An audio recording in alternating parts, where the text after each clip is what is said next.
Well, time to wake up, get out of bed, and enjoy the beautiful sunrise. If you want to go outside, get a picture of this, you can always send it in to WSILTV.com on our social media and, of course, our email.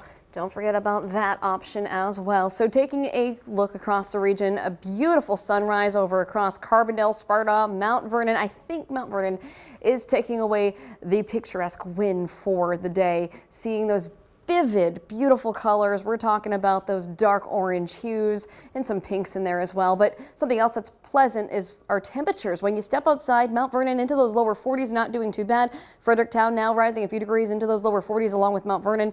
Kennett sitting at 46. Paducah not doing too bad either, almost a scotch degree under 50. So as we go through the day today, we're going to notice a mix of sun and clouds. We are going to remain in a dry pattern, so we're done, I think, with the Thursday, Friday rain that we've been seeing over the past few weeks, but we are also on the upward warming trend, so you can ditch those jackets now. I think at least keep the rain jacket out because you never know when that might come about. But as we look briefly at our futurecast, temperatures this morning are going to be rising. In fact, by the afternoon, we're going to be noticing again a mix of sun and clouds out there. Those winds coming from the east northeast, and so we're going to feel a little cool out there, but we are going to be warming up into those mid 60s. Again, some sun and clouds mixing in as we go into our Easter Sunday. We're talking about temperatures dipping again into those upper 30s, lower 40s, and of course down to the south a little bit warmer into those mid 40s.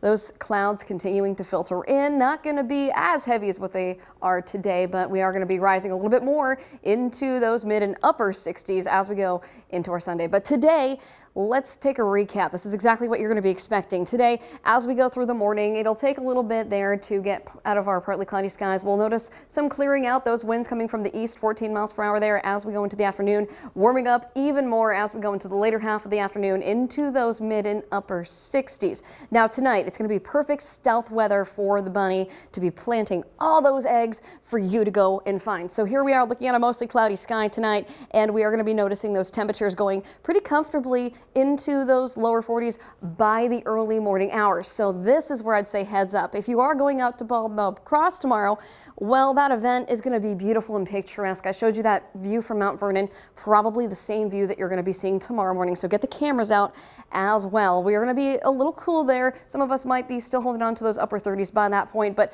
as we go through the early afternoon, temperatures rising pretty rapidly into those lower 60s. By late afternoon, we'll almost be a scotch under 70. So a lot of beautiful weather in store. So our Easter egg hunt forecast looking great as we go over the next few days and few hours. And if you're traveling anywhere across the United States, the upper Midwest into the Northeast looking pretty good too. We're all above average at this point. So some sunny conditions out there, a mix of sun and clouds for most of us. So download that Storm Track 3 app. Of course, you're going to want to know when you could see any chances of sun. Well, the best chance of sun will be for our Tuesday and Wednesday, along with that warm up that is on the way, especially for our morning lows. No longer seeing some of those 30s. In fact, we're going to be rising into those lower 50s. But as we go further into the week, next one, Wednesday, Thursday, almost reaching potentially mid 70s, 80s, question marks? 80 exclamation points. Yeah, good for yard work. That's all I'll say. All right. Thanks, Emily.